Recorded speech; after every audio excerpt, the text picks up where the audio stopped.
Welcome back to the channel. I'm going to be talking about the next video in the Become a Better Runner series. This run is grueling, it's time consuming, but it's hella important. We're going to be talking about the long run. Oh shit! Oh.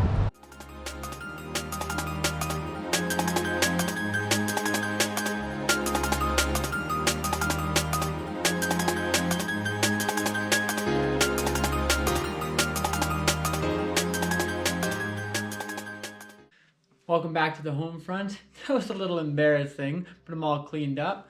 So let's get right to it and talk about the long run. What exactly is the long run? I'll put it in the simplest terms I can. It's a long run. It's longer than your average run. It's longer than your desired race, except for maybe the marathon. But overall, it's just a longer run than you're normally used to. For beginners, I would even say maybe an hour and 15 minutes-ish. Up to an hour and 30. For more elites, it could be up to about 3 hours. It shouldn't be any more than 3 hours. Some people do go a bit more than 3 hours, but 3 hours should be your limit.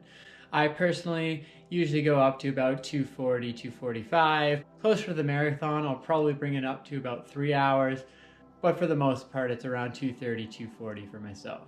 So how long is your long run? Well, that all depends on what you're going for.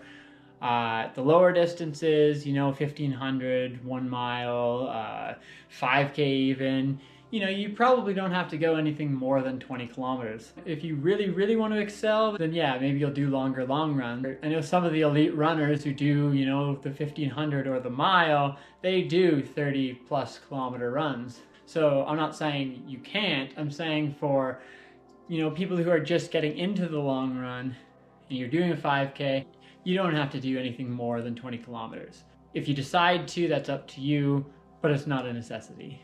However, I keep talking about distances, but I'll get back to talk about time, which I talked about earlier as well. Again, if you're just starting out, you don't even have to think about distance, just think about time on feet. Doing an hour and 15 minutes, an hour and a half is plenty. If on a random Sunday you have nothing to do, you do the hour and a half and you're still feeling good, go out for another 15, 20 minutes, even half hour to get to that 2 hour mark. But it's not a necessity, like I said.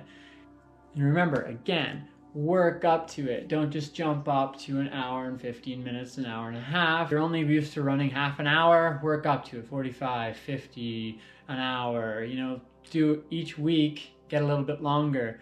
And you could even take a dip some weeks. So if you get up to an hour, don't be shy to bring it back down to 50 minutes. Let yourself rejuvenate a little bit and then bring it up again. It's the same as building your aerobic base, except you're putting it into one run as opposed to the week. And if you look at the pattern, it's going in an upward trend, and that's what you want. You want to build on your long run just like you want to build on your weekly base. All right, so let's talk about speed. So again, for beginners, for people that are just starting to do your long run, so from your normal, regular, easy run, I would actually bring it a step down. You want to do a little bit slower and have it a nice steady pace. Have the same that you're doing in kilometer 1 as you're doing in your later kilometer, whatever that might be. You're not at that point that you need to do any variation of a long run. You just want to get the miles in as you build, as you build, as you build. Once you build to a certain thing and it starts feeling easier and easier, then you could start getting into more variations of the long run, which I'm about to get into. So if you got to the point where you're not a beginner anymore, you might be tuning into this video now and you've already incorporated a long run into your routine, but now you want to take it to the next level. I'll go through those variations right now. So one is just doing your long run faster than your easy pace, but still slower than your marathon pace for the entirety. So I talked about this last video. If you want to know your marathon pace, I'm going to link down in the description below the Jack Daniels calculator that I use. It's great for just knowing different paces, especially if you've never run the distance before. So another variation of the long run is you could alternate paces as you go. So say you're doing a 20-kilometer run.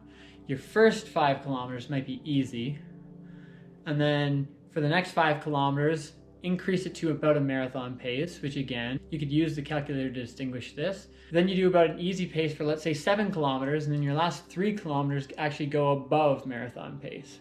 This is a great way for you to control your pace. It really trains your body and your mind to be able to pace yourself really well. Finally, there is, of course, the up-tempo long run, or I like to call it the progressive long run, where you continuously get faster and faster as you go. You start maybe even below your easy pace, and then you get faster, faster, faster, maybe even get up to a tempo pace to end, or even faster. That's one of my personal favorites, especially when I'm doing marathon training, because again, it's training your body to do your hardest miles last. Even when you're really fatigued, you're still pushing for a faster pace. So I definitely think that a long run should be in your routine no matter what. If you find this video at all helpful, toss a comment down below, maybe smash the like button and subscribe to my channel, because next week I'm going to be talking about tempo runs, which I know you guys are looking to start increasing your speed of your workouts, which that's going to be the time to do it. So for all you runners out there, run on, and I'll see you guys next week. Peace.